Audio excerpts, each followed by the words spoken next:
Welcome everybody to Compas on the Beat. I am Fernando Ramirez. Gilbert, how are we doing today? Like there's no way I should start with the other stuff just because a lot of important stuff has happened to you in the last 24 hours of your life. I mean, you've Yeah. had plane delays. What?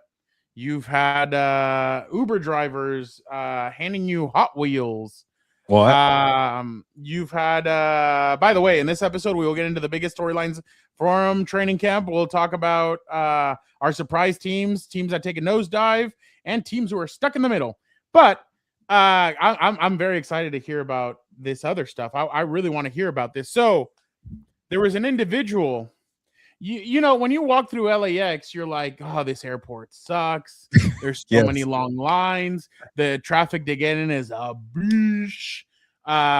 It's just one of the worst airports ever. And then all of a sudden, you become a goldfish and you meet a certain individual, Gilbert. Can you please tell us what it was like and how? I'm not even going to give it away. If people haven't seen, at gmanzano24 on Twitter and on Instagram, go check it out. But Gilbert, what happened? What would paint me a story? Like Kevin says in The Office. Yeah, tell us a story. Yeah. And I'll start it this way with me, the heel, being negative about everything. And you're right. That's why I LAX, said it. LAX is terrible. It sucks. It's probably the worst airport in the country. You are 100% correct, Fernando. I try my best to avoid it now that I'm more in Orange County, or I've been living in the Long Beach area for a while too. I Don't say always where try you to live. go. Yeah, don't tell people. But Just be yeah, like Dan, undisclosed location. undisclosed. We know Dan lives in the San Diego area, but yeah, or maybe Tijuana. I don't know, but yeah, my favorite or the best airport in the country is Long Beach. And when I couldn't get a flight from Long Beach to Phoenix, what the hell are we doing? By the way, there was nothing available. I was pretty annoyed. So you know what? I go to LAX and it turned out for the best. I'll get to the good part eventually, but then LAX, man, I could have stayed at home for 3 hours, Fernando, for a delay. But the second I get out of my Uber, I get to the security checkpoint, email, boom, 3 hour delay. You have to wait 3 hours at the airport, and I'll skip forward a little bit. And I was at one of the crappiest gates, American Airlines. I was gonna say something terrible. You could eat something, but because American Airlines, apparently, when Yeah. your flight's delayed 3 hours, you know what you get, Fernando? A measly meal voucher. What the hell? And I get to the corner Or of the like on gate. the plane I, or like at the I don't airport. know.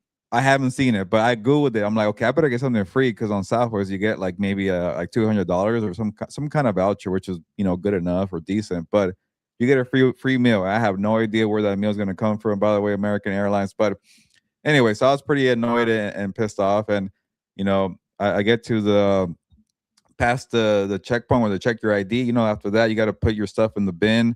There's a whole order there with the bins. You got to get in line. And then me, I'm very efficient. I don't mess around. I don't play grab ass. I see one line that's moving faster or empty. I went from one line to the other, and somebody told me, "Hey, don't move. You're fine where you are." And I was like, "What the hell's going on here?" And it's you could say an escort, right? When I say escort, it sounds weird, but an escort for a certain person, a famous person. Oh, okay. Yeah, Okay. okay. I was Was like, like, whoa, whoa. no, this person's coming through, and I'm like, oh, okay, I'm no pedo here, I'm good, whatever. I'll go back to my line, and I turn to my left, and I see like a WNBA hoodie, with the patches of all the logos. I see a hat, Brooklyn hat, and then I'm like, holy crap, that's Jason Sudeikis. Like Ted Lasso is right next to me, and we're just kind of going through the routine, putting your stuff in the bins, and that's when I started like thinking too much. Where I wanted a picture, like, you know what? Nobody recognizes the guy. I also hate being like the guy who brings attention to a celebrity, and they're like, I take a picture, and then everybody's like, "Oh, who's that? Who's that?" And then it gets crowded, and they're all pissed off at me for creating the I guess the chaos there. So I was gonna wait till I'm not trying to rob the guy until I go to some corner, right? Uh, but I take my phone and I forget that it has to go through the bin security. So I put the phone in my pocket, and the guy at the manning the metal detectors was like, dude, take out your phone, empty your pocket. So he scolded me, got mad at me in front of Jason, who's my friend now, by the way. And I was like, how embarrassing. But then yeah, we were like just he's right next to me for a couple of minutes. We're both waiting for our bags, and when he was done, I'm very respectful and nice. I don't really bombard, and you know, but I did kind of feel like, you know, I don't want to give this guy or make him feel some, you know, have you ever seen that? I don't know what show it was, Fernando. I'm getting sidetracked, but like maybe it was The Boys, but like they're taking pictures with fans, and they go into the car, and they're like, oh, I need like hand sanitizer. These guys, these people Oh are. yeah, yeah. So I'm like, I don't want to be like that loser fan that's like just, you know, bugging. But then I remember this is Ted Lasso, the nicest person in the world, and Fernando, sure enough, he plays the same, or he is the same guy. Like, you know, I think I saw an interview where he wants to be as kind as his fictional character, Ted Lasso. I said, hey, can I take a picture of you? And like right away, he like pretty much, you know, jogged to me like, yeah, let's do this. Take this picture. Put his hand over me. I gave consent. Yeah, it sounded weird. Escorts, consent. Yeah, and all that stuff. But we took a picture like we were bros. He was a compa. And he told me, man, safe travels. Have a good day. And just stuff like that. Very cordial. I'm like, I think he wants to have a conversation with me. But then after a while, you know what, I'm going to leave him alone. And then, yeah, that's it. We went our separate ways, and I don't know where he went because he wasn't at my gate. He probably had a better flight. What's it called? I think he First was going class to A list. London. You know where he is right now? London, I think. I saw Wow. one of those fan websites that you that put you on there. It said that he was Yeah. on his way to London because I think the premiere's tonight for Ted Lasso over there. But Yeah. now joining the show, Gilberto got him while he was at the airport. Jason said it. No, I'm kidding. The fan, Jason and the yeah, fan. I was called that. Like, I was, yeah, hey, exactly. I felt But like a loser. yeah, it said one of those websites said that he was on his way to the premiere in London. So that's where he was heading. So that was pretty cool. But man, I'll tell you one thing. I would never tell you how to do your job or anything, but I would try and reach out to one of his publicists and be like, hey, I met him. I'm a sports writer. Would love to do something on him sports wise. Because I'll tell you one thing. And this was a story I was hoping to do. I reached out to Apple TV. They got back to me once. They never did. I wanted to do a story with Ted or with him and Jason. Jim Harbaugh because he modeled. Jim Harbaugh was the one that gave him the idea for the khakis, the vest, and Yeah. all that stuff. So I pitched it to Apple TV. They really liked it, and then they never got back to me. I did this like a year ago, and they never got Oh, back to me. So. well, maybe I could get him on Compas now that we're selfie pals, and you could ask him, you know. Well, no, Here, I just thought it'd be a really good story, like to Matt, because yeah. he said that they would text back and forth, and I even asked Jim last year during a press conference, but he kind of blew me off in that, and then Huh. I was told like, hey, maybe like next time, like after, get him off to the side, and I'm like, sure, I'm gonna get Jim off to the Yeah, but side. if you get Jason to talk to you, maybe he might. That's what I'm saying. Like it'd be a really good story to find out about their relation because he said it. So he was doing a Q&A last year. That's when I knew that this was all going to happen because he did a Q&A a year ago. And he said they asked him what the inspiration were towards what he wears at the game day. And he's like, oh, Jim Harbaugh. And he's like, really? He's like, yeah, Jim and I would text. And I asked Jim about it. And Jim said, yeah, that they text all the time, that Jason always tries to get him to come out to the premiere. And Jim's like, I don't belong in those places. I belong at the Bolt, watching film, getting ready for the season, blah blah blah.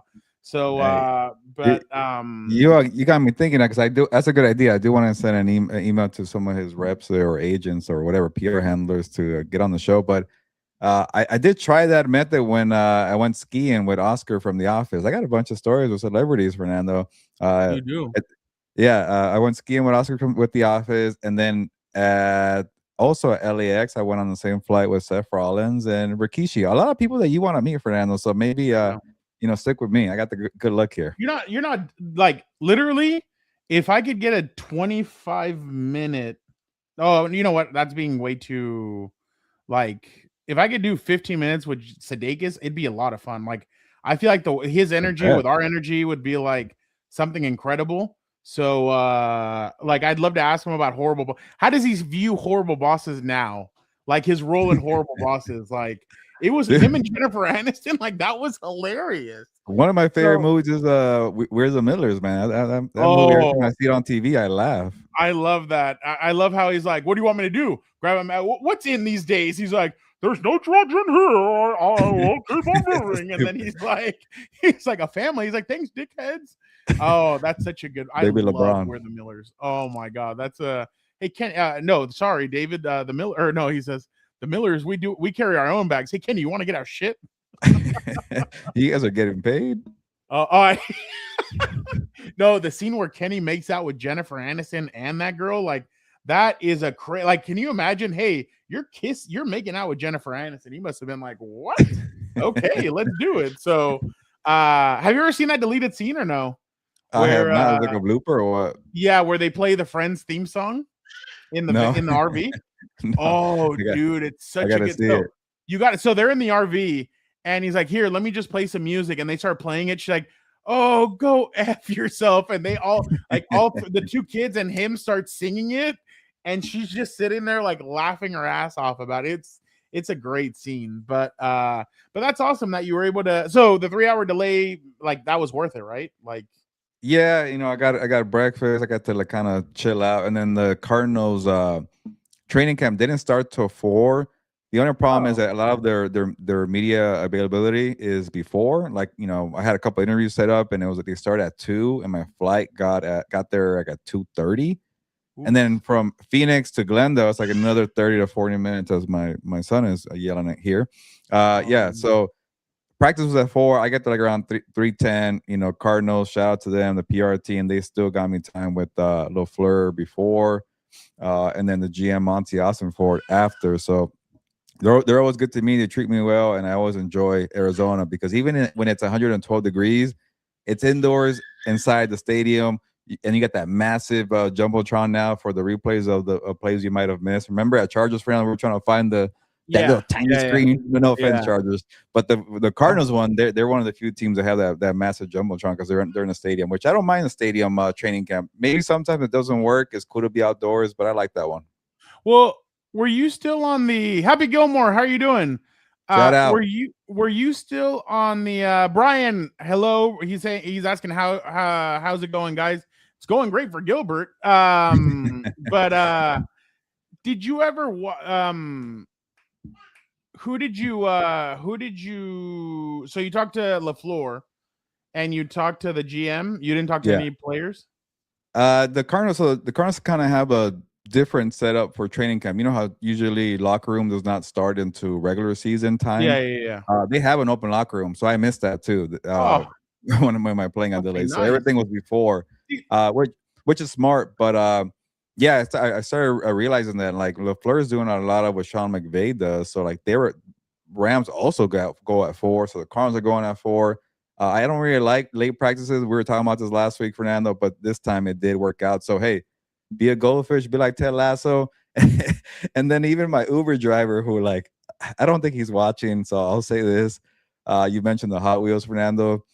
Coming back, from a long work day that, got delayed and then having a 5 a.m. flight to go home. My Uber driver was a little chatty. And then he's like, "Hey, let me ask you a question." If Gilbert, he doesn't like chatting with individuals. Well, early.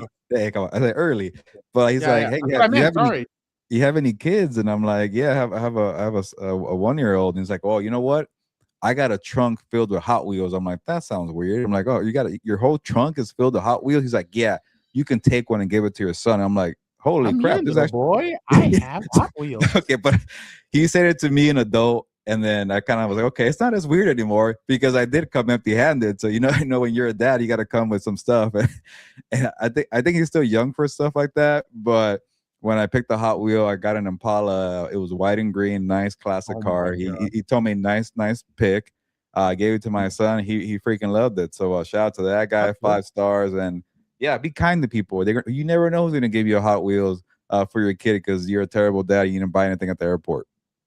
Xavier Flores says he's playing FIFA 26 while listening to the Compas. We appreciate that, Xavier. Happy Gilmore. Gilberto, hire me as your assistant.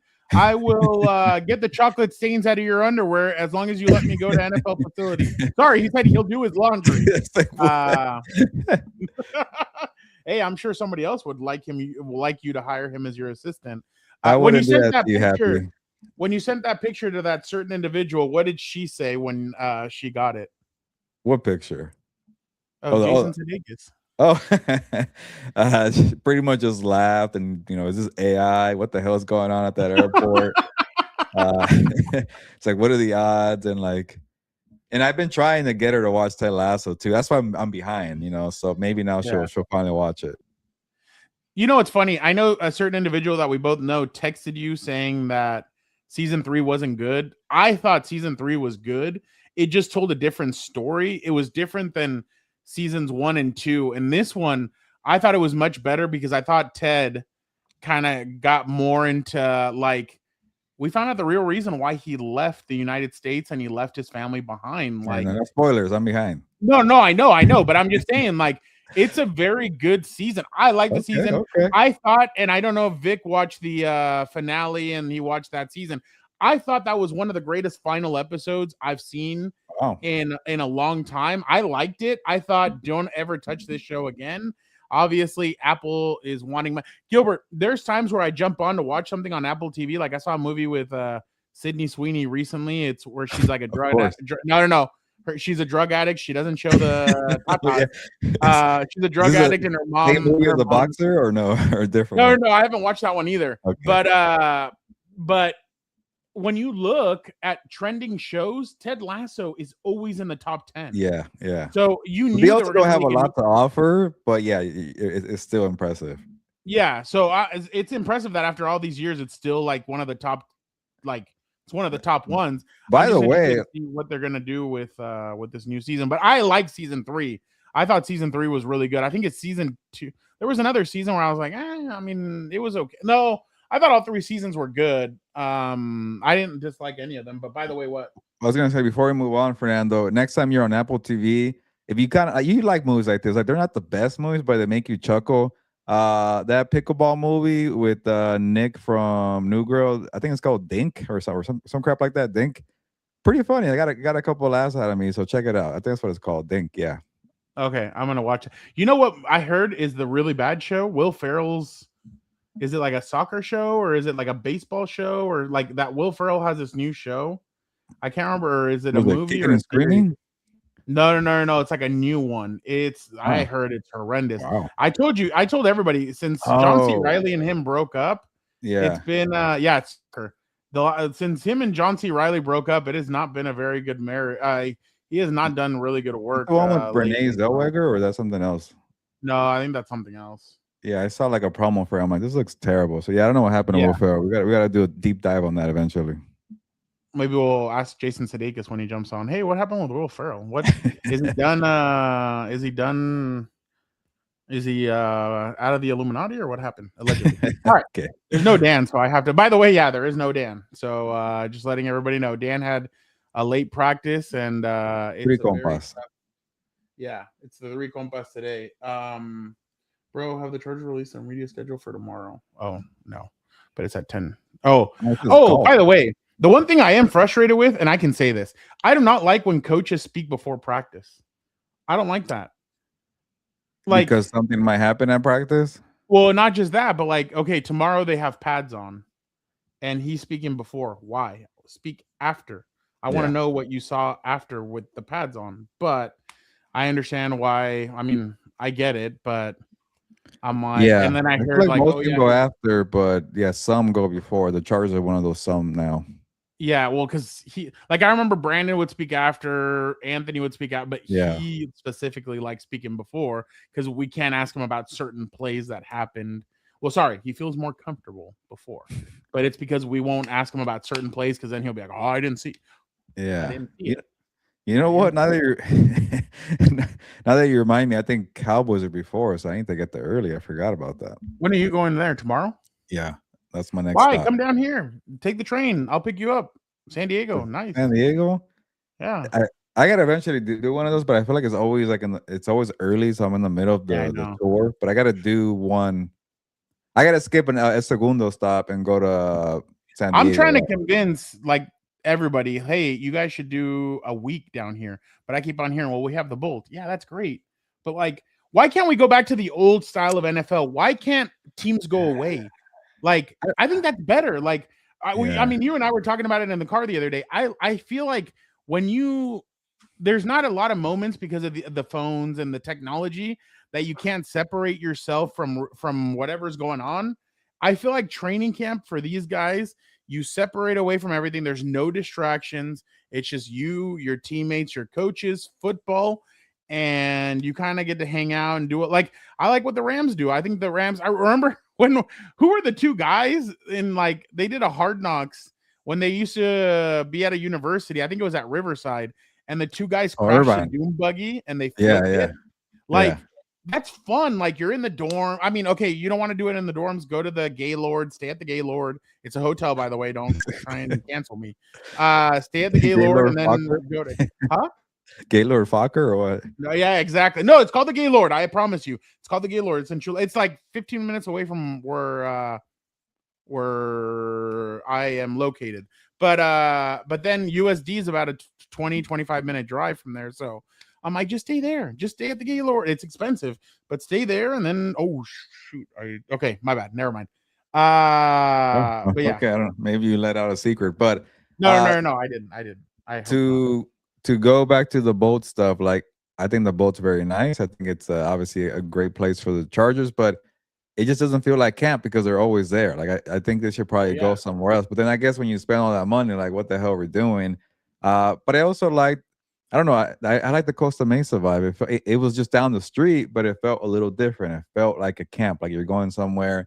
Cowboys do it, or Rams. Like the Raiders don't do it, and it also kind of feels a little off. Their scenario is also kind of a little strange. The Cardinals are like pretty much at home, but they're at a stadium, and it kind of has like a cool vibe, like a game day vibe. So I don't know. You got to have something unique for a camp, and I don't know if the Chargers have that just yet. Yeah, no, I agree. Is this the real Patrick Mahomes? How you doing, Patrick? _67. Yeah. Hello. All right. Let us. Yeah, I think they saw Patrick saw my my headlines. The Chiefs might be in the middle. Ooh, look at that. All right. Let us get in the other. Oh wow, no way. That's pretty cool. What about this? What's this? That's pretty good. That kind of sounds like the intro of Narcos. Wow. Allegedly. All right. Let us get in this individual. Let us get in Vic, the producer, and see how he's doing. Hello. Oh, yeah. Is that a St. Louis hat? No, it is a South Lake minor league team. The Salt Lake Bees. Wow. I'm trying to be different so I don't get called out for wearing a sports team. So no. Oh, I get annoyed. I just wear the hat because it's the hat. Like I'm telling you, I know. I like crap on the team more than anybody else does. Yeah, but can you hear Fernando saying it looks like a St. Louis one? You might get crap for that. Yeah, I know, right? Patrick Mahomes, we appreciate you. Who's that? I can't say I love somebody when tacos. We no. I can't say I love somebody when I don't know them. Like I have intimacy issues. So yeah, no, I can't. We got in trouble. Was it last year with Gilbert reading one of the comments? So. Oh yeah. No, Dan's done it. I knew before, and I still read it. All right, I was a team player. No, Dan one time tried to hit a comment. And he hit the wrong one and he flashed it. I was like, okay, get it off. I was like, stop. It had to do with a certain actress. But yeah. So did you already watch Spider-Man? Yes, I did. Did you like it? Oh yeah. Best of I have if we do 3 and out today, I have a question for you guys. So but yes, I think it's the best Spider-Man of the Tom Holland movies. I do want to ask you guys in terms of if we have a little bit of time right now, is what is your favorite when is Dick back so we can take on? I'm sure he cares a lot He about has that. no idea who that I'm is. just kidding. He doesn't know who the hell that is. Yeah, he's like, who? Maybe- Like, Maybe it's a screwball. Even I am like barely figuring. screwball. Oh, It's- dude, he craps on our friends that are Padres fans. Like he'll always throw in, oh my God, Robert D's in here. Yes. He always throws in like he's always like, go Dodgers, and then our friends get so mad at him. He's like, go Dodgers, go blue. He's like, Jackie Robinson is loving life right now, and I started laughing. I was like, oh my God. But yeah, definitely. Robert D, how are you doing? I won't read what he said, but he just said guys and then LOL. Yeah, I'm not gonna read You're not gonna read it. the first part of that. But what was your question? I did want to ask you guys, what to you guys, even I mean, I don't know if you've seen the new movie, but what is your favorite Spider-Man movie?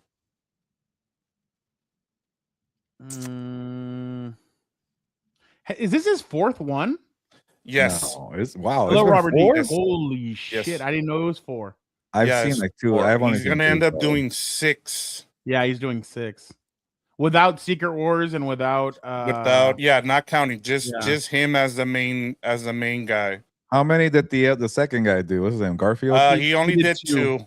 2. So 3, yes. 2, and then and 4. Tobey Andrew Tobey Garfield Maguire did signed up 2, to and do Tobey Maguire did 3. He was supposed to Yeah. do 4, 4. so we finally got a Spider-Man 4. That fourth one sounded really good too. The the storyline third for one the was pretty fourth shitty one- though. That was probably the worst one. Which one? Which one? The third one with Yeah, I didn't like that one. yeah, with what's the guy that's from that 70s show? Oh yeah, where he played Venom. Topher. Yeah, Topher. yeah. It was terrible. Yeah. But yeah, at least for me, it's the original with Tobey Maguire, number 1. You I don't know, really in care that about the other 90s show, like when they did the remake, he makes fun of Topher for Spider-Man 3. Oh yeah. He has an underlying joke where he's like, Oh, whoever they made that. Right. Yeah, he like, but like obviously Spider-Man 3 wouldn't have come out in the 90s. So, but he's like, whoever did that movie deserves a kick in the ass. And then like they all know that they're making fun of him. So I thought that It was funny. bad. He was a terrible villain. Yeah. No, and so was what's his name? The weirdo, Dave Franco. I thought Franco was terrible as Taking over yeah, as yeah. Goblin? I thought he was, and my bad, no spoilers. Yeah. But, I don't know. You know, I really like the original one. Or not the original, sorry. I really like the first Tom Holland Spider-Man. I thought that one was a really good movie. It's not the original. That's why I said I retracted. I meant sorry, I didn't mean that one. I meant I thought when you talk about Tom Holland, this is like the new Star Wars movies. Like, are they really this good? Like, I've never really seen the Tom Holland movies. I'm not gonna lie, I wasn't a big fan of this last one. Oh, I thought it was okay. Like, it was good. Like which one? Like Far From Home? The one from that just came out. I saw it on Saturday. Yeah. I wasn't a fan. Like, I don't know. I want ass kicking. I don't want feelings. Too many feelings. That's actually like that's the true comic book Spider-Man. Yeah, no, I know. But I wanted more action. Crazy. And I guess I wanted more action. But I mean, it is what it is. I know what they're doing. They're gonna give us more action in what was it? The next one. I mean, it was good. It was a good movie. I just wanted more action. I don't know. I'm more of an action. I don't know. It was fine. Whatever. At least my brother's not on here. He was worse than I am. wow. He hated it. The Odyssey or Spider-Man? Which one was better, Fernando? Oh, Spider-Man. Than the Odyssey? Wow. I don't think Matt Damon's a good actor. Wow. Okay. Wow. I, I don't know. Tom Holland was in both, Zendaya was in both. So you're a rough critic in month of summertime. It's not July anymore, but yeah, you're rough on these movies, blockbusters. Yeah, Fernando's taking over as the critic here, the harsh critic of. He's the heel of movies. Yeah. I don't know. I don't know. What's the best movie you've seen this year? Is it Obsession? Yeah. Really? I thought it was just original. It was something different. It was something that we hadn't seen. Robert D, unfortunately, Dan is not here today. His practice is running late. He will be on tomorrow when we do a What's Up Bull. We're either doing a What's Up Bolts tomorrow or what? No, actually Wednesday. Sorry. I had already spoken with him. Wednesday, we're doing a What's Up Bolts to wrap up both San Diego practices. So he will be here Wednesday for that. I thought Obsession was something original. It was something different. It gave us a different viewpoint on something. I'm still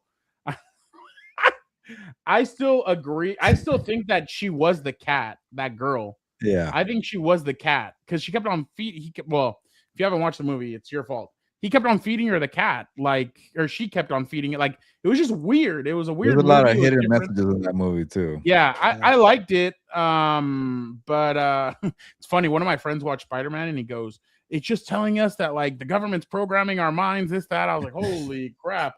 I was like, you're making me really not like Spider-Man now. And he started laughing. He's like, I'm just telling you. I'm like, okay. I was like, for sure. I will tell you this. I did like what's her name as Jean. I liked her as Jean. I thought she was, yeah, she's good. She was from Stranger Things, right? Yes. Oh, She's yeah. have you seen that video going around?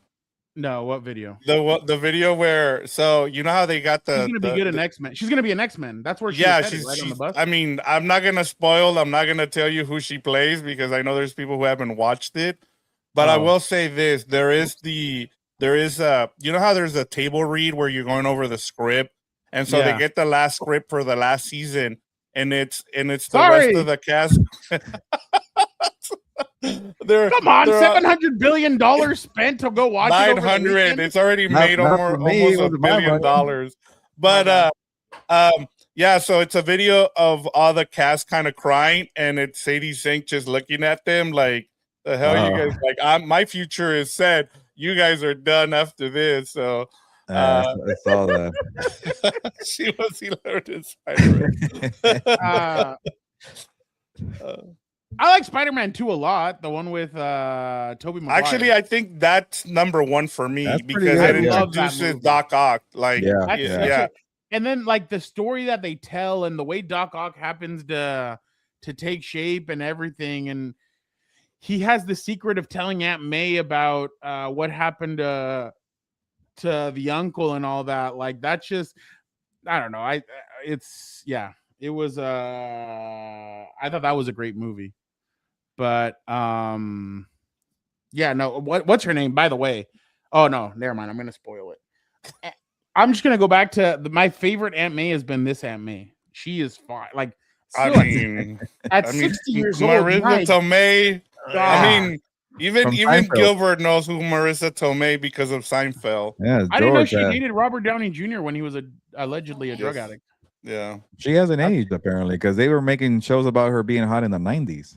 Oh yeah, I mean she still looks great. Dude, Macho Man looks roided out in that movie. And was that Spider-Man 1 or the first one? That was where he's in the ring. When he's in the wrestling ring. Yeah, yeah, that was the first one. He is roided out like crazy. No, that's but again, I mean, I like some aspects of this movie. I just didn't like other aspects. Well, no, I'm gonna spoil more. Let's just get to football before we ruin it. And I'm gonna be honest, I'm not the biggest Zendaya fan. Zendaya's like, oh, she killed it in this. I thought her acting was great. Yeah, I think she's basic. Not a fan. I don't know. Bonesaw. That's what was his name. Bonesaw. Yeah. Oh yeah, man! You're gonna get in here with the saw. I'm gonna break you. They actually, you know, that theme was shot here in LA. Oh, really? Yeah, the rest. Yeah, like actually, when we moved into where we're at, one of the neighbors here, he was actually there when they shot it, and like he's like, yeah, look me up. I'm like right in the front row, and sure enough, he's right there. I forget where he said they shot that, but it was here locally, like. Somewhere here in LA. Have you guys ever watched Semi-Pro with Will Ferrell? Of course. Yeah. Okay, you know the scene where the bear goes crazy and Will Ferrell goes, there will be no refunds. Getting out of here is your refund. Getting out of here with your live. One of our camera guys, our photojournalist that works at NBC San Diego, he told me he was there they were there watching a game and that they told him, hey, do you want to be an extra? You get like $200 and you can meet Will Ferrell after. He's like, oh shit, yeah, it was in Jacksonville. That's where they shot that scene. And he's like, yeah, sure, why not? I'll do it. And then he's like, when they said everybody panic, they're like, everybody kind of looked at each other and they said, yeah, everybody run. And they started taking off running and stuff. I was like, wow, that's a great scene. And he's like, oh yeah, that was all real. Like people were getting trampled because they were telling us to run. Like if there was a bear like inside of the inside of the arena. Yeah, no, and I knew somebody. Realistic then.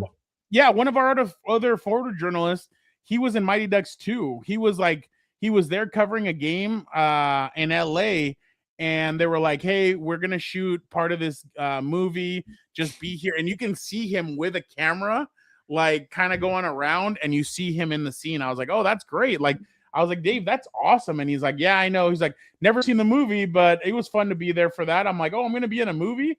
He's like, and my grandkids always tell me, Papa, we always see you in Mighty Ducks 2. And he's like, oh, that was good enough for me. So pretty cool when you get to be an extra in movies. Weren't you guys at a Oh, boxing match? We're in Creed 3, aren't we? 3? Yeah, I didn't see myself, but we were there. It was for the Andy Garcia. No, Andy Ruiz. Yeah, I forgot. Yeah, they brought in Michael B. Jordan and everything. Yeah, I remember that. Down to like wave and do roars or clap or whatever the hell it was. So yeah, we're somewhere in there. And we didn't do either one of those things. Maybe that's why we're not in the movie. Yeah, me too. All right, let us now talk football. Latest news and storylines across the NFL.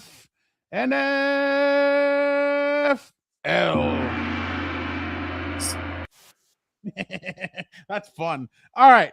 Let me speaking of Andy, he threw out the first pitch of the Padres game yesterday. Oh, really? Damn. The one game I don't go to, and he's a rapper now. Oh yeah, that's right. Are you serious? Well, supposedly he's gonna fight pretty soon. He's promoting both, I guess. Damn it. That would have been great. All right. Let us talk a little running backs. I know people don't like talking running backs. Who was it? Got the bitch running back. Oh, my bad. Okay. There was somebody that had a rap song like that. I can't remember who it was. All right. Bijan Robinson and Jahmyr Gibbs are holding in during training camp. Obviously, we all know that the running back position has a short shelf life, especially the way that teams have been drafting lately. They're ready to get rid of a running back. We saw what happened with Saquon Barkley. We've seen what's happened with Travis Etienne. We've seen what happens with a lot of these running backs. Gilbert, your thoughts on both of them holding in, and when do you think that they will? I'll ask this later. But who do you think? Do you think they're in unison when it comes to this? And are they waiting till they both get paid, or do you feel like they're kind of in their own individual hold-in session?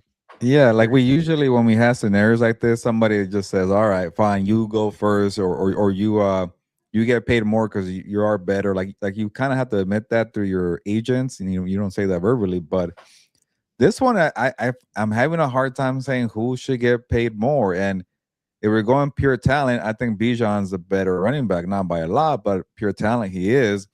But Jahmyr has a better situation, and he's still very important to Detroit. And he has, like, it's all about the surroundings. And when you're playing with Penei Sewell, and you're playing with a guy who's aggressive in the trenches, like Dan Campbell, like they really value you there. And then he might be the most explosive player in the NFL. So yeah, like say you're the GM of the Falcons, or the owner there, Arthur Blank, and like you're thinking like, Raheem Morris really screwed it up with Bijan, and what's the guy before, Arthur Smith? Like, do you guys really think Kevin Stefanski is gonna bring out the best in him after what he did with the Browns the last 2 years? I don't know. Like I know Stefanski has some good running attacks with Nick Chubb early with the Browns and then with the Vikings, but I think I'd rather go with Jahmyr Gibbs. He has a proven surroundings. He's very explosive. So to me, I think I'll go with Gibbs to get paid more. But I don't know if Bijan's gonna just say it. But I don't know. I just don't. Bijan, he might get to a point where, like, how about you just leave? How about you become Saquon and go somewhere else better? Like, I just don't think Atlanta knows how to use him. And with Jahmyr, okay, maybe I'm wrong on who gets more money, but I think Jahmyr has a lot of reasons to sign in Detroit, and Bijan, I think he should wait 1 year, because what if Stefanski is pretty bad? Vic? Yeah, I'm with you, Gilbert, and I think it'll be interesting. So one of the things we talked about with Eric Williams was the fact that Saquon is making 20.6, right? So are they going to reset the market is the question, right? Is it Bijan Robinson or is it Jahmyr Gibbs? And then one other tidbit too is Detroit has a new offensive coordinator in Drew Penson, who was with the Arizona Cardinals, and he's more of a run guy first type of OC. So I do like what Jahmyr Gibbs, and then the coach, what's his name again? Of the Lions, he was talking about how he's not worried. He thinks the deal is going to get done with Jahmyr Gibbs. I think they're waiting for each other, but if I'm the Falcons, I try to go first and I try to reset the market here either at 21 or 22 and then go from there. And then we'll see which one of the two. But I think these two guys are really special that they should be paid above Saquon Barkley and then going forward. And as we talked about too, like you have to do something with the running backs because you either have to, and I know they're not going to do this, but this is the time to do it, especially when you drafted them in the first round. And I think both of them were top 12 or top 15 picks. You're going to have to reset the market here. So if you're the rest of the running back, class or even the running backs, overall, you're wanting to see what happens here because if either Bijan or Jahmyr get over 21 or 22, that looks good for the rest of the running backs. I'm really wondering where they're gonna go with this. Like you guys have both said. I agree with you, Gilbert. I think that Bijan should just wait till the season starts, play out this year, and then try and hit free agency. Unless if they franchise tag you, I mean they franchise tag you. But if I'm him, I try and get out of there. They have not. That was the same thing. I didn't understand. Like Kyle Pitts, why are you both still there? Like they have not learned how to use either one of those guys. I agree with you that Stefan Stefanski is going to be a little bit of a mess. By the way, if I was Stefanski and the Falcons, after seeing both of your quarterbacks go down, I would have extended him right away and been like, hey, yeah, like no matter what happens, we're gonna have Bijan. He is a big part of our offense. And then you've kind of screwed Bijan over. Last year, was it last year or the year before? They would give all that red zone carries to Allegri and they would take them away from Bijan. Like Bijan should have had Bijan should have had way more touchdowns the last few years, but obviously they just can't get it together. So when it comes to Jahmyr, they depend a lot on him in that offense. And then David Montgomery is now gone. So they're going to need him to be kind of the catalyst when it comes to, or the bell cow. I know they brought in Isaiah Pacheco, but I mean, how much of an impact is Isaiah going to have compared to Jahmyr? So I agree with both of you guys. I think they should just hold out and wait to see if they get their contracts. I know that players don't like holding out. I mean, I remember I think I saw a clip last night of somebody was talking about, well, why didn't the CBA get done the way we should have back in 2011? And they said, well, because people needed money and you needed to get back and people want their money. And some guys, I'm not saying that either one of these guys does, but some guys live beyond their means. They need money. So what are they going to do? They're going to do whatever they want. I just hope neither one of these guys gives in and just says, okay, we'll take less than Saquon, whatever. I think both of these guys deserve more money than Saquon. I thought Saquon had a average to below average year last year, and he's making, like you guys said, 20. So I definitely think that they both deserve to get paid, but I just don't. I see neither team. I think we're back to again, like we had that weird offseason where the Eagles decided to pay him. The Ravens sort of paid Derrick Henry. Like, I don't think we're going to get that again. I don't think people I don't think teams are willing to do it. They feel like they can just go get a running back, use them for 4 or 5 years, then get rid of them. I mean, we've seen a perfect example, Gilbert, with remember when, were you still there when Austin Eckler talked about that or no? Like when we had kind of like a meeting with him and he basically said, yeah, the reason why. Oh, okay. So I remember Austin said, yeah, what teams are trying to do with the running back position now is they want to use us up. And then after the 5th year, maybe even after the 6th year, when they do those weird tags, the like you put a second round pick on them, or you put a first round pick or whatever. After they're done with that, then they use us, and then we leave and we go somewhere else, and we have to play for pennies, not pennies, obviously, but like you're not getting paid the way you thought you should have gotten paid. So it feels like we're kind of back to that point again with running backs. And again, these two guys are explosive. They do a lot for their respective team. It sucks that now they have to be at this point where they're going to be fighting it. And again, we all know how long it takes to get in football shape. So these guys, I mean, I know they're in great shape, but to get into football shape, it takes a while. I mean, I spoke to a certain individual on Saturday who knew that, Melvin Gordon. By the way, check that out on What's Up Bolts. Talk to Melvin Gordon, put the interview up on What's Up Bolts. Really great. He was awesome. Obviously, he's like, when's the last time I saw you? I was like, at the Super Bowl. It's like, you were with Jeff. I was like, yeah. He's like, I can't forget your smile, dude. I'd never forget your smile. And I started laughing. I was like, I appreciate that. But I remember what happened with Melvin. Gilbert, you were there for the hold up, when he held out. Remember, Melvin showed up and he wasn't himself for he missed like 3 games though.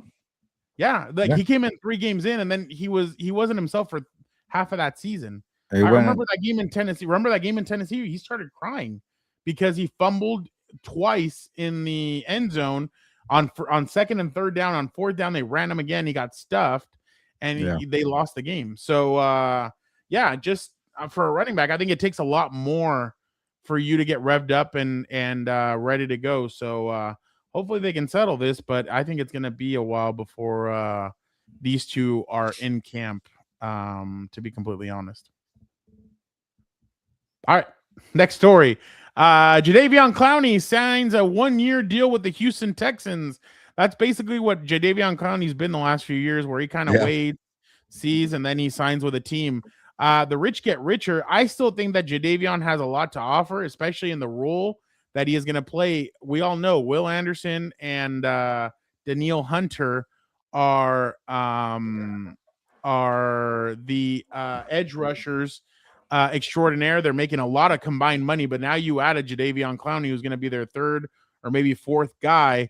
Vic, what do you like about this move for the Texans? Because it's like I said, like last year, I remember on that Saturday night game when they played the Chargers, they were just at will getting towards Herbert. It just seems like that's always how they go. But what do you think about Jadeveon going there? Yeah, I mean, it's the rich getting richer on. I mean, I wish they put this much money into their offensive line, and then that way they could fix their offensive line. But in terms of Jadeveon Clowney, like you said, I mean, he's brought in for one thing and one thing only. That is to set the edge. That dude can. He's a great against the run. So, and then you just let those two other guys just you move them around and then you just feast, and especially with the interior of that defensive line as well. I mean, honestly, I don't know where there's a hole on that defense, to be honest with you. Their linebackers are good. Their secondary is great. So now you just add another dude for that. So my biggest thing with the Texans is that offensive line and CJ Stroud. Like, I know you guys saw the video of him coming in and he looked like a little skater guy. Like no aura. He's lost all of his aura. Yeah, like he I mean, I've never seen somebody change their haircut and just lose whatever, aura, as you said, Fernando. Like damn kids. This is a big year for CJ Stroud. I can't believe that, and we were talking about we were talking about a player recently in one of our group chats that just got DFA'd by the Angels, and how he's like, have you ever seen a guy make an all-star team and then just fade? And CJ Stroud is starting to look like that, man. He was like, he won the Rookie of the Year over Puka, and then he hasn't been the same, man. And so, this is a big year because he's also looking for an extension. So, and everybody was talking about Bryce over CJ, and then CJ over Bryce. That was all the talk. Did the Texans get it wrong, or no? Did the Panthers get it wrong? Now all of a sudden everybody's saying that they'd rather take Bryce over CJ. Gilbert interviewed both. And then you're right now.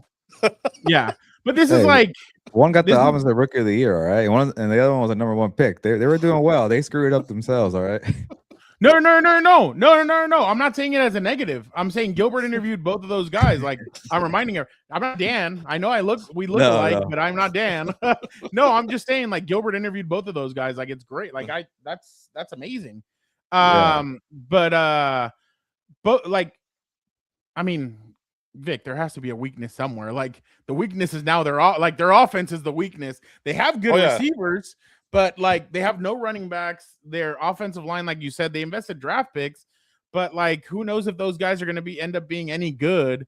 CJ has looked terrible the last year and a half. So I guess the weakness is going to be there. But as far as Jadeveon Clowney, I still think he has a lot of juice. I think he still adds a lot.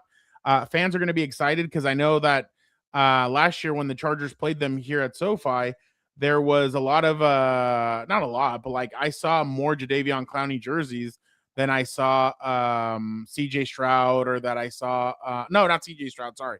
More jerseys than what I saw Will Anderson or even Daniil Hunter. So that was obviously the most I saw were Derek Stingley. Those are usually the best jerseys or the most jerseys I see. But yeah, I think Jadeveon adds a lot to this team, and I think in case one of those guys goes down, he would be a serviceable. Obviously, go down for a short period of time, but I think it adds a boost to their defensive line. Gilbert. Yeah, I like the signing because you can't trust the quarterback, you can't trust the O line, and I thought last year the defense was good enough to win it by itself, and that didn't happen because somehow CJ Stroud was worse than Drake May, and they were again balanced in the divisional round. That's like their ceiling there. So yeah, if you have one good thing, keep getting better at defense, and maybe they become the 2000 Ravens. I don't know if they could do that. That's a high bar. Maybe the 2015 Broncos when Manning didn't have really an arm left. So keep building what you have and go from there. But yeah, I think even Clowney was, not just setting the edge. He has some pass rushing still. I think he was like the top sack guy for the Cowboys. I think he had 8.5 to 9.5, I was like, something like that. That's impressive. Yeah. And then I forgot that he was the number 1 pick in the Khalil Mack draft, right? 2014. So right there, and I'll tie it in with CJ Stroud. Like, if you don't know how to counter the counter, like if you come out the gates and you're really good, well, you best believe that the defenses are going to watch the film and they're going to pick apart your game. So you better have a counter to that. And CJ hasn't done it. So if you can be the guy who could go with the chess match and go X's and O's, then you better find a specialty. And that's what Jadeveon Clowney did. He set in the edge and he still could rush the passer, but like he's still in his league because he's such a good edge setter. So lesson to some football players out there, like either you learn how to play the chess match, or you better have one really good thing so they can keep you around. And Jadeveon has that. Well, that was the thing about Khalil. Like Khalil at 35 still sets the edge better than a lot of these other younger guys. So that's the thing. Everybody thinks it's just about pass rushing. No. You have to be good at setting the edge and making sure you help stop the run. So yeah, that's one of those things. I'm going to excuse myself from this next topic because I don't know a lot about it. I saw it on social media. Don't know a lot about it, but I did see that some people are nervous around the league because Myles Garrett has been out during training camp with lower body soreness. Gilbert, what you were the one that was at Ram? Well, you haven't. I mean, well, I was there for the one practice that he participated. I think I don't know if he did the second one. So are they going to get you a button? Like I was there for his only practice. I was there for his one showing. So yeah, but even for that one, he was barely on the field. So this is something that he's had for a while. I'm not surprised. And like this guy's like the reigning defensive player of the year. You don't need him right now. So to me, I'm not gonna waste so much time here. It's fine. And even like during the mandatory minicamp, he didn't participate because he has an injury he doesn't want to disclose. I remember a reporter asked him, he's like, I'll keep that to myself. But you don't have to disclose injuries until the first injury report in week 1. So yeah, they're gonna just hide it and they're gonna do maintenance, and I don't think it's anything serious. So he did try that first practice, but also he was barely out there. He was just standing tall, and that's it. For the cameras, it was the first practice. But other than that, yeah, nothing burger, as Cheeky Metro says. Go ahead, Vic. This is what happens when you have an abundance of talent and you can just manage your best player. That's all it is. Like for them, it's look, the preseason and training camp, it doesn't matter to them. Yes, like it's cool that yeah, like are you concerned? No, because it's Miles Garrett. He's gonna be out there. They need him just like with the whole Aaron Donald situation as well. I know we didn't speak about it, but McVay already said that we're not gonna get an answer in terms of Aaron Donald until they get back to I Woodland don't give a Hills. shit what you guys think. Yep. But in terms of Miles Garrett, like I said, it's them managing it. It's them having, depth along that defensive line. And one of the guys that's benefiting from it is Josiah Stewart. I mean, the what was it, the third round pick out of Michigan State, I think it is. He's been balling in training camp. So, and then one of the things we talked about with Gilbert on House of Horns is if they end up not extending Byron Young, Josiah Stewart's gonna be slide right in because you draft well and you're able. Michigan, thank you, Brett. I knew it was Michigan. I just didn't know if it was Michigan or Michigan State. But yeah, Josiah Stewart, man, just balling out there while Miles Garrett gets to chill and when they need him, he'll be ready to go. This kind of I have film of what Gilbert's talking about. The first practice of Miles Garrett was like this, huh, Gilbert? You just the guy walks out there with the ball and that's me with the camera. Yeah, exactly. And he just kind of there you go, a couple pictures of Miles with his Rams jersey. Yeah, you just want to find a way to get your boy on the show, huh? Oh, Jude? I love Jude. Oh yeah, look at that. That's great. There's Miles. There you go. Miles kind of getting after the left tackle a little bit. There you go. That's how you do it, Gilbert. That's what they knew Gilbert was coming out to see Miles, and they're like, okay, we're gonna have him out just for you. Chicky Metro. Chicky. Thank you, Chicky Metro. It. Hold on. Awesome. Let me. There we go. It's on here. There you go. Hey, I fix this. Thank you. I'm gonna try to put some tapatio on it, but the 49ers are quietly panicking with all the controversy. Dude, let's get into that next. Yeah, we're gonna Chiqui Metro. That is one of the things I'm gonna talk about. So if you want to stick around, just give us a couple minutes and I'll get into it. That's one of my takeaways. We got paid, so we should let's just get into that then. Yeah. We gotta pick it up anyways. Go ahead, you go next. Oh, see, Xavier Flores knows Jude. Yeah, exactly. Jude. Gilbert knows about Jude. Huh, Gilbert? Yeah, I know Jude Bellingham, who destroyed my Mexico. Ha! Damn, I really wanted to let's get to that, and I'll get right into it. I think my biggest takeaway in terms of what I've seen from training camp and reading and listening. Look, I know that the 49ers, are gonna say, well, it has nothing to do with whatever the station is next door that is causing all these injuries. And it's not that. I'll tell you that straight up. One of the things that was pointed out by a lot of 49er fans is that the guy they hired to be their strength and conditioning guy, he's a friend of Kyle Shanahan. Wow. And when you start doing stuff like that, instead of investing in strength and conditioning, you start to see these kinds of injuries. And so, look, we've already talked about how the 49ers are an older team. They already, I don't know if you guys have seen this, 8 of their draft picks, they drafted 8 players. 4 of them are already injured. So, this has nothing to do with the substation next door or whatever it is. It has more to do with strength and conditioning. If you look around the league, there's a higher priority now on strength and conditioning. The fact that the 49ers haven't put that into, that much emphasis into it, that's on Kyle Shanahan, John Lynch, and the rest of the staff. And then the other thing with the Chiefs too, I don't understand what the Chiefs are doing. And somebody was out there criticizing the Chiefs because one of the rookies who's been a standout, I think is Cyrus Allen. Allen. Yeah, who's been balling or whatever. they were criticizing the special teams coordinator for having him on special teams and him getting hurt. Like, did we forget that a lot of these rookies have to play special teams to make the team?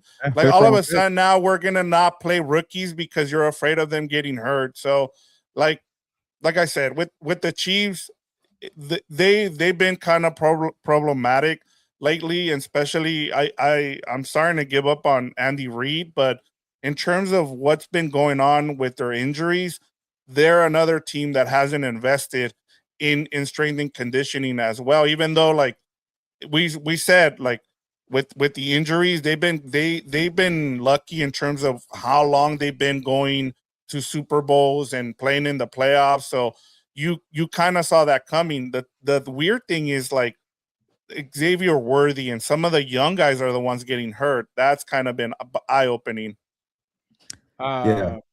I'll just add real quick, like the one positive for the 49ers is, you know, last year they were also decimated by injuries and they still find a way to make the playoffs and win a playoff game. They beat the Eagles, but they don't have the same luxury of the easy schedule. Their travel is it's a difficult traveling schedule. They're not as young, like Victor mentioned, because they can't hit on draft picks. So they still, the thing is, like, they still have top heavy star power. Like, if those guys are, like, if Brock Purdy is available and Mike Evans, who's dealing with something, like, if these are not long-term injuries, especially if you have Christian McCaffrey. I think McCaffrey being around last year for all 17 games was the reason why they held it down.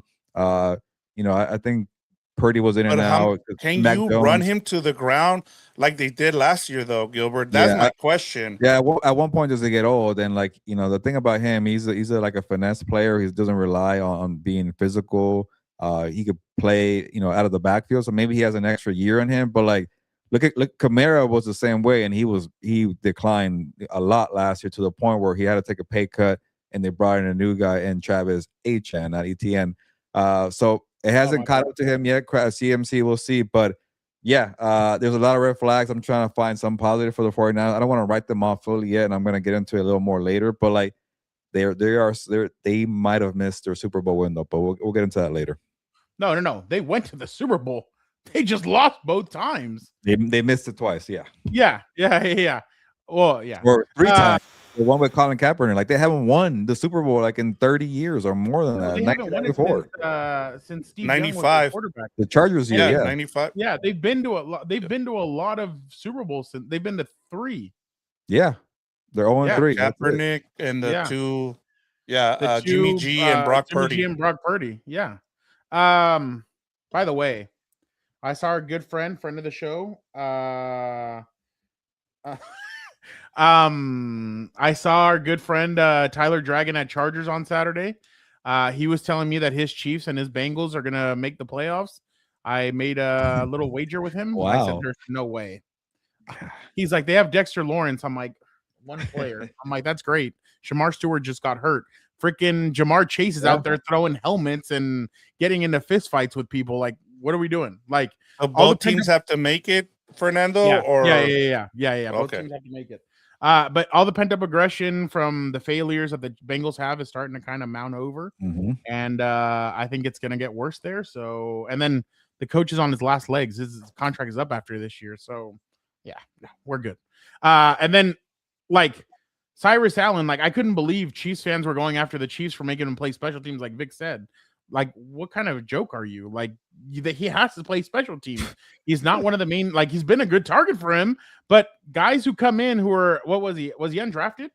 5th round pick. Yeah, They're calling him this year's Puka. Yeah. Shit. Stay healthy first. Those guys need to play special teams. Like, I think Puka's played special teams as well when he first came in. So, like, what are we doing? Yeah, but like, whatever.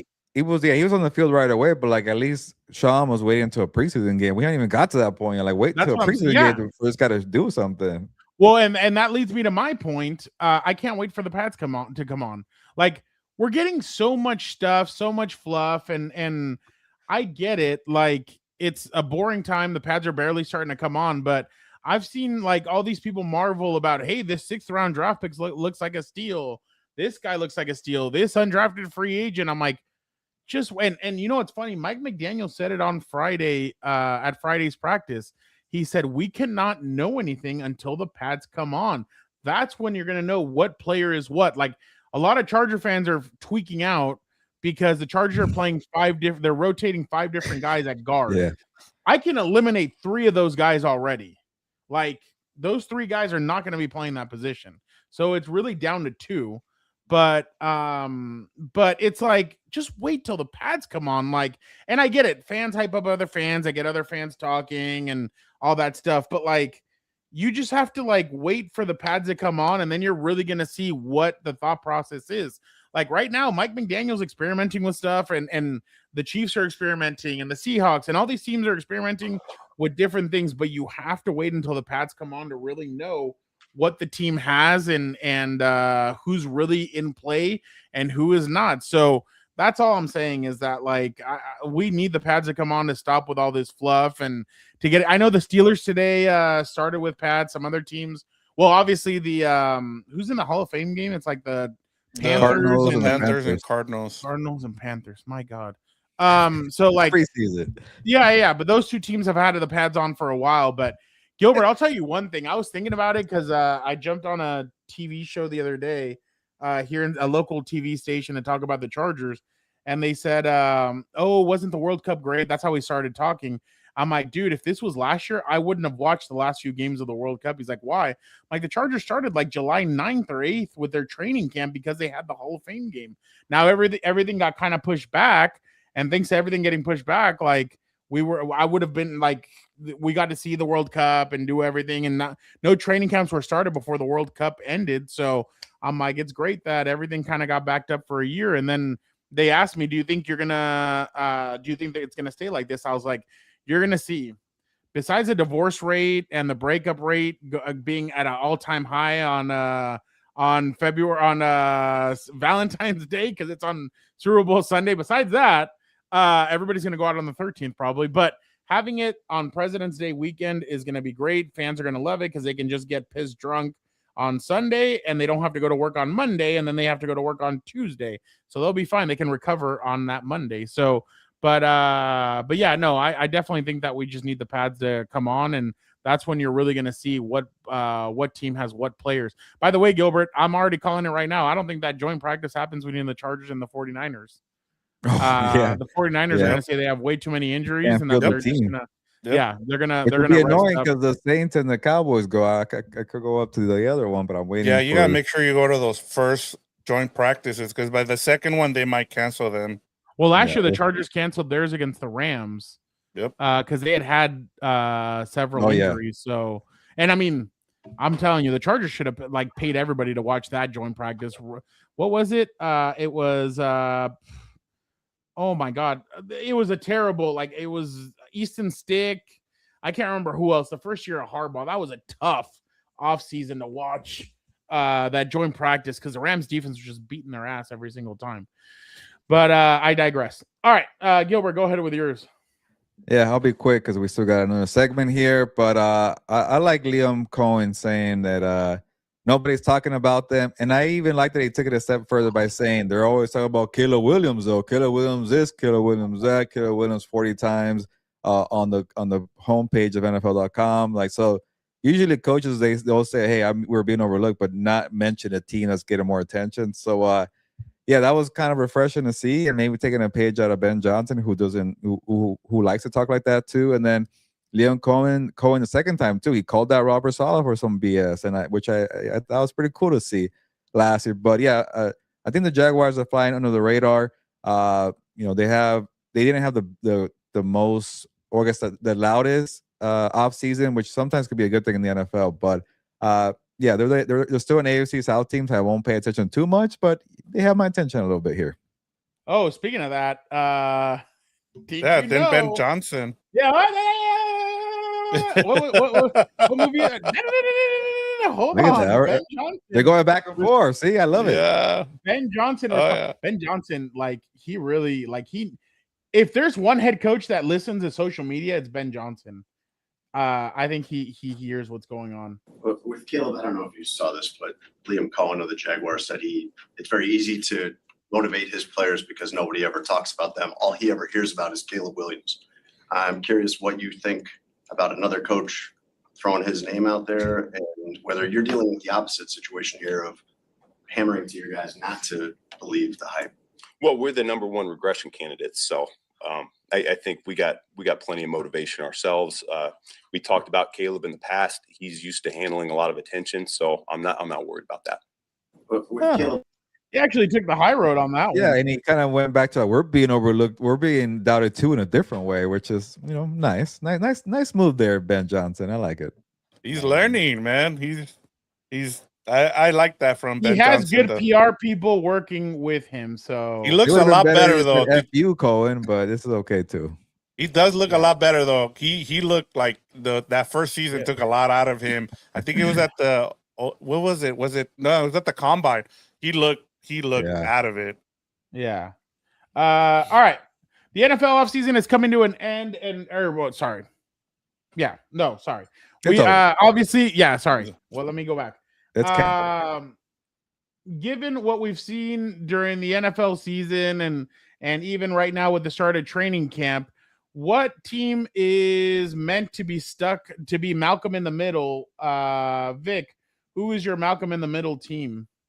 Mine is the Tampa Bay Buccaneers, and I talked about we were one of the things that we saw already. We're seeing Mike Evans already left. We saw that Jason Light is and I've seen people already out there is like why aren't you paying why aren't you paying your quarterback? Why aren't you giving him an extension? And then you have Baker Mayfield saying he feels disrespected, undervalued. And honestly, like you look at the quarterbacks going on right now, the past few years, Tua got paid over $50 million. He's no longer there, right? We saw the same thing with Kyler Murray. Like Jason Light is a smart GM. He sees, hey, you have to prove it to me. And I don't blame him. He's like, we've talked about with Baker Mayfield, right? He's a really good quarterback, but he has a ceiling to him. And then Jason Light looks at his roster and he's like, look, if I'm going to rebuild this, I'm still paying for the Tom Brady and the Super Bowl and all that. I need to get some of this money off the book. And in order for him to do that and be able to reload, he's saying, look, I'm not going to go and give a $50 million extension a year to Baker Mayfield. So I'm going to rebuild this the right way. And then of course, they can go out there and still win the NFC South, but you're not going to win the Super Bowl this year. So for me, there's one of those teams that is stuck in the middle, but at least Jason Light sees that. And he's going to make sure that going forward that he can build this team into a actual Super Bowl contender, not just go out there and win the NFC South. They offered him a 2-year $100 million, or no? What recently?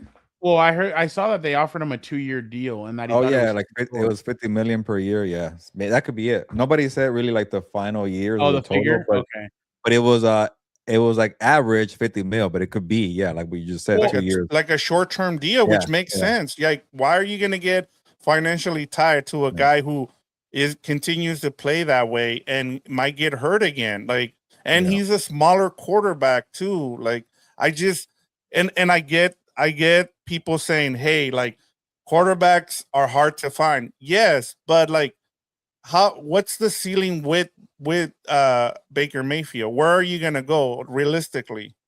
Well, the guy's earning more than him. Right above him is Sam Darnold at 33.5. Then it's Daniel Jones Daniel Jones at 44, Deshaun at 46, Jalen at 51, Lamar at 52, Herbert at 52.5, Brock Purdy at 53, Jared Goff at 53, and then you get Allen, Burrow, Lawrence, Love, Stafford all at 55. Dak at 60, and then Mahomes at 63. It's all over the place. He can make a case for saying I'm better than Goff at 53 million. Yeah. And then, Light could be like, well, maybe you're better than Daniel Jones at 45 mil. And it's like, you got to find somewhere in the middle, because I don't think he deserves Goff money, but I think he's better than Goff. It's just different scenarios and situations. But he's definitely better than Daniel Jones. So to me, maybe somewhere there. But also, Victor makes a point. Do you want to commit long term? Like, why be a follower? And look at the trends. Like, you keep paying these guys. Even Detroit hasn't won a Super Bowl. Detroit might be a candidate for being stuck in the middle. They missed their window too, maybe. So like, if you don't really have one of those special ones, like sometimes it's better to go short term deal. Sam Darnold short term deal. What do? He proved it, and he won a damn Super Bowl. So not a bad approach. Xavier Flores asked, CJ Stroud hasn't gotten a big contract, question mark? No, Xavier. Man. CJ is in line now. Him and Bryce Young are in line for contracts, but it doesn't seem like either one of them will get done. I think they're going to let them play out this year and then see where they're at after this year. Gilbert, why don't you give us your Malcolm in the Middle? Yeah, I'll just pick up where I left off with the 49ers. And, they won 12 games last year. They won 6 games in 2024. Then maybe they're due for an 8-9, 9-8 season. Like, you guys agree. I miss like, 8-8. I miss 8-8. Yeah, I know. It's just right there, right in the middle, 8-8. Now it's 9-8 or 8-9. What was his name? Brian Fisher. No. Jeff Fisher. Jeff Fisher. Yeah, Jeff Fisher. no more- 8-8. And I can tell you how many teams were 8-9. Just give me a second. Go ahead. Yeah, there's always like a bunch in the middle. And like, yeah, I think the 49ers missed their window. They've had 2 opportunities in the Shanahan era.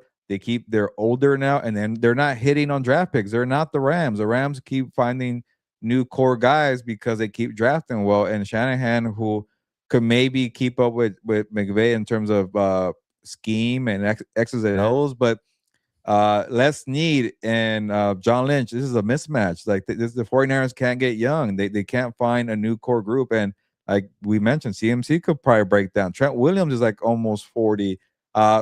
Pretty, underrated quarterback, but he also couldn't stay healthy last year. Maybe Mac Jones is better. I don't know. So if they make it to the playoffs, they're one and done. They're a wildcard team. They got lucky to be a Eagles team that was tired of each other. They were just pointing the fingers at each other. So yeah, I want to like the 49ers. I want to see what Mike Evans does in the system, but Mike Evans is 33? I lost track, and he's also already hurt. Ricky Pearsall, I can't stay healthy. Oh, and here's the biggest red flag.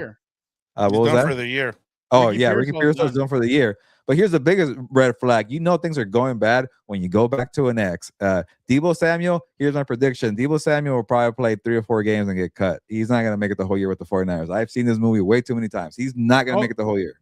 Hold on. What was your reaction when he got signed? The fake AI videos of him having a beer belly was more entertaining than the signing, but yeah. I love that. That is good shit right there. All right, I'll go 5, 8, and 9 teams. We could have had a 6, but the Cowboys had a tie, so they were 7, 8, and 1. So yeah. By the way, one little quick fact here about those 8 and 9 teams. The Colts and the Falcons did it 2 years in a row. They finished 8 and 9 the last 2 years. 8 and 9 bullshit. Yep. 8 and 8 bullshit. I missed that. All right.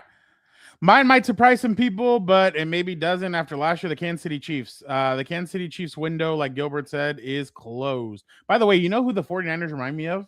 They remind me of the San Diego Padres. They have this old talent, Manny Machado, Xander Bogaerts, like all these old heads, and they keep on trying to buy and stay relevant and stay in there. And like AJ Preller just made 2 trades, and because today was the trade deadline, and they're saying we're still going for it. That's what it feels like the 49ers are stuck at. Like they've paid their quarterback so much money that they're like, okay, we got to keep this going. We still can do this. We're still in our window. No, you've kind of lost it. It's time to move on. But whatever. Actually, I've been covering the Padres too long this season. All right. But Manny's great. Manny's amazing. He's the best. Gilbert, this week he tells us, you guys, and I'm talking to the media, you guys did not believe we'd get to this point. I'm like, Manny, you're 500, my guy. Like, what do you mean we didn't think you'd get to this point? Is he batting 200 finally? No. He's at 2. He's close to 220. Shit. He's not. Watch out. Yeah. Okay. Oh, shit. Whatever. Watch out. Over the Fernando Mendoza line. There you go. Oh, my God. All right. So this team, what did this team do? Rashee Rice looks slow in some of the videos I've seen. Obviously, I don't want to react to those videos. Is that a jail? Huh? Is that a prison or jail? I don't know which one it is. Don't you remember he sped out? Like, Remember, he almost like hit a car when he like sped Yeah. out of. Please tell me you have a video of a certain individual who was at practice the other day for the Chiefs who recently got married. Oh, my God. Kelsey. That wasn't Yeah. a real video, Victor. That was an AI AI. with the beer Oh, belly. okay, Yeah. good. I'm glad I Okay. didn't Yeah. get that. Okay, I Okay, saw good. it. I know who you're Those have talking been about. going around. Debo Samuel got a beer belly from AI. You and know who Travis everybody's Kelce. more excited about? Garrett Nussmeier. Everybody keeps on posting videos of him saying he's What? looked very good during practice. Like, yeah, I've seen some Chiefs fan Oh, pages. All right, talk that's gonna about be a him. burial of the week. When you have Patrick Mahomes and you're loading up videos of Garrett Nussmeier, like what the hell's wrong with you? Did you see? Was that AI the one where one of his teammates hit him? One of the defensive players actually tackled him during practice. I saw. I don't know, but that's a crappy part in this era. We can't even know what the hell's real. Yeah, that's but, true. yeah. I know. That's what sucks. But okay, basically where I'm going at with this is that they got old. Like they're still old at a lot of positions. They're cornerbacks. They went younger, but now you have so much youth at the cornerback position. Like you went back to L'Jarius Sneed. Like you have Mansour Delane. Like you have all these guys who knows what they're gonna be. Like the defense does not look as good as what everybody thought that they were gonna be. Like you have Karlaftis, you have Chris Jones, you have Tunga, who's coming from the Patriots. He actually did play well for the Patriots last year. You have Felix Anduke Ozoma, Tranquil, Bolton, L'Jarius Sneed, Alohi Gilman, Mansour Delane. Like there's just not what it once was. And then on receiver, Tyler Dragon was trying to tell me that they're good at receiver. And I'm like, where does it? He's like, Xavier Worthy. I'm like, my God. You know who their best receiver is? Tyquan Thornton. That's their best receiver. You can't, like, he was their most consistent one last year. Rashee Rice still has issues. Xavier Worthy gets hurt. They have Jalen Royals, Cyrus Allen. Like, I don't know. And then they have Kelsey, who's 1 year older. Like, Kelsey should have retired when they got that ass whooping by the Eagles. Like, he should have just left. There was no point in him coming back, and he's still in there. So, by the way, he got a shout out today from Aaron Rodgers on his Pat McAfee show. Those guys are assholes. On his Pat McAfee show. Yeah. He was on today. So was Mike McCarthy, DK Metcalf. Oh, like, wow. I just thought, though. They went to the training camp out there, which again, the Steelers go away for training camp. I don't know why. I like it. I like going away for training camp. I think it's great, but I mean, it is what it is. Kenneth Walker, obviously, Vic, we had Eric on, and Eric said that Kenneth was able to hold down the fumbles and all that stuff in a contract year, but can he do it again? He doesn't think so. So yeah, good point. It's going to be interesting to see what the Chiefs are, but again, Tyler Dragon, week 1, they're going to blow out he didn't say blow out. Oh, they're going to handle the Broncos. And I'm like, it's going to be a physical defense. One thing I want to ask you guys in terms of I told Tyler he has to come on before the season started. He said he agreed to, because he's like, I want to tell you where you're wrong. And here's the idea, Victor. We have the show with me and Eric where Eric says his predictions and I will say I agree or I disagree, and then same thing with Fernando and Tyler. That'll be fun. But one thing I did want to ask you guys, and I saw this and I'm like, I don't know if I should believe it, but supposedly this is not true. I just want to know if you guys would believe this conspiracy theory. But the conspiracy theory is that Patrick Mahomes really didn't tear his ACL, that they suck so bad that they just shut him down, but they didn't want to make it sound like that. So that's why he was able to come back from his ACL tear so much faster than what we've seen from someone like a Micah Parsons. There would definitely be a documentary if they went that far to cover up an injury, but or fake an injury. So you said Mahomes faked that injury so that he'd be done for the rest of the year? Yeah. Because they knew they weren't going anywhere at that point, and they needed a better draft pick. That's why they also lost to the Raiders. But get out of here. Mahomes had already won 6 games. Like, they only won 6 games with Mahomes. I'm not buying that. They might have won. Did they win that Chiefs game? That Raiders game? No, they lost. They lost that Raiders game. Yeah. I Yeah. mean, I guess with Mahomes they would have won it, but like you ended up kicking back up in the draft anyway. No, if I've seen some of the videos, because again, like I know a lot of Chiefs people, like I've seen some of the videos floating around on social media. He looks a little sluggish when he's running. Like you can tell that brace is bugging the crap out of can't him. run. So That's why he yeah, should have taken like half the year off. Why even risk it? and that's his bread and butter, Gilbert, running, like being able to separate. Like that's why I'm interested. You're gonna go up against two guys that, let's be honest, Nick Bonito and the Broncos, they're good if they like crash down on you. When you get outside, that's when they have trouble getting after you. So if he can't get outside and they keep him contained, they're gonna be all over him the whole first game. So yeah. Can I get 3 minutes all right. from you guys real quick before we go? I just have 3 quick questions for you guys here, or 2. I'll do 2. Very quick. All right. First one. Which player traded to Los Angeles will have the biggest impact for the next 3 years? Luka to the Lakers, Tarek Skubal to the Dodgers, or Myles Garrett to the Rams? Go ahead, Fernando. I will go with Skubal. They're going to three-peat this year, and then they're going to go into a lockout year, so he'll actually win a ring with them. I don't know if Luka's going to win a ring, and I still don't believe the Rams are going to win it because everybody thinks they're going to win it. By the way, last night I was bullied into Fox 5 to say my Super Bowl prediction. I went Texans over Rams. I don't know why. It's the first thing that came to my mind. I'm disgusted now that I said that, but my bad. It is what it is. But I will go Skubal. They three-peat. By the way, I didn't know that a team had 5-peated. That's crazy. The Yankees did. But go ahead, Gilbert. Texans, Rams. Interesting. Okay. You know, I said CJ Stroud wouldn't do anything. It was all that's interesting. Okay. But yeah, I'll go with the Dodgers. They'll probably win a couple, and then they're gonna change all the rules because everybody's crying. So this is an easy one, Dodgers. All right, next one. Start, bench, or cut the Spider-Man actors: Tom Holland, Tobey Maguire, and Andrew Garfield. I'll go. Oh, okay, yeah, no. I'll start Toby. Definitely. You know what? Nah, I'll go in order. Start Toby. Cut Tom, and I'll bench Andrew Garfield. Show some respect to Andrew Garfield. Why not? I don't like the new ones. I just don't care for them. They're like Gen Z stuff. It's not for me. They're too young for me. That's weird. I will start Tom Holland. I will bench Tobey Maguire, and I will cut Andrew Garfield and launch him into the sun.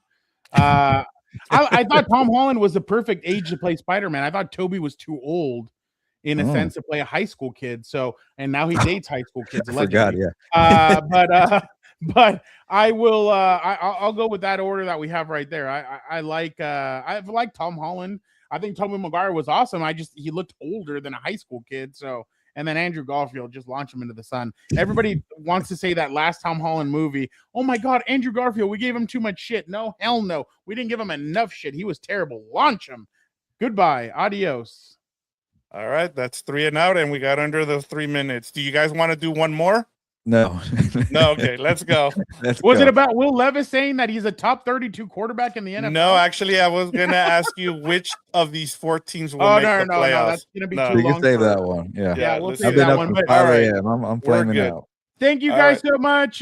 We appreciate you guys for jumping on another episode of the 3 Compas show. Next week, hopefully, we will be with the 4 Compas.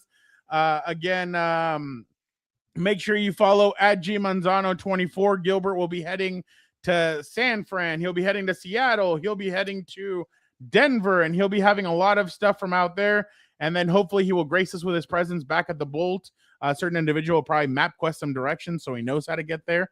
But we always love seeing Gilbert. Everybody was so happy to see Gilbert at the Bolt. Like Gilbert was the hot commodity there. Everybody was excited to see him. So definitely great to see Gilbert at the Bolt. But and then obviously I have all the Chargers stuff over on my side of the pond. So it'll be fun to see what happens the next 2 days in San Diego. The pads go on Tuesday. So definitely exciting. What's up, Bolts? On Wednesday, we will wrap up the 2 practices in San Diego. We'll give you all of our news and notes from there. But yeah, obviously, thank you guys so much. You guys are the best. Gilbert, obviously you have a smile on your face because you got to meet Mr. Jason Sudeikis. So Gilbert, why don't you get us out of here? Yeah, we got to be a goldfish here. We all have to be more of a goldfish. You know, it's the happiest plant. No, I'm butchering it. It's the happiest animal. Plant? Happiest animal on the planet because it has a 10-second memory. So always be a goldfish. And yeah, check out what Fernando's doing with the Chargers coverage. Check out What's Up Bolts. And I gotta check out your Melvin Gordon interview. I didn't know you did that this weekend, Fernando. So I gotta check that out. Audio. So wherever you get your check out podcast, the audio on the Melvin Gordon. Yeah, Melvin Gordon. Awesome. Yeah, we are trying to do more audio here for all 3 shows here. What's Up Bolts, House of Horns, and Compas on the beat. So check that out. And yeah, I think Victor and I will definitely do a show on Wednesday. We're not sure what time for House of Horns, but stay tuned for that. We've been pretty consistent on Wednesdays. But yeah, time to get going here. Long day, but a good show here. Ya nos vamos, pues. Vámonos.